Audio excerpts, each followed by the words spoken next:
Кочанските оризопроизводители од вторник со своите трактори повторно излегуваат на протести. Иако од владата добиле ветувања дека откупната цена на оризовата арпа нема да оди по 25 денари, во моментов немаат ниту откуп, а цената е многу пониска. Протестот ќе биде на неодредено време. Дали 2 дена, 3, механизацијата од пато нема да се тргне. Земјоделците го нудат, а нивниот торисно откуп нема.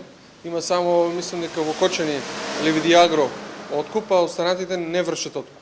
Во битката на оризопроизводителите се вклучи и синдикатот на земјоделци. Сметаат дека потребно е системско решение и тие се на ставот дека треба да има производна цена на арпата, под која не смее да се оди, а во моментов, според нив, потребни се интервентни мерки.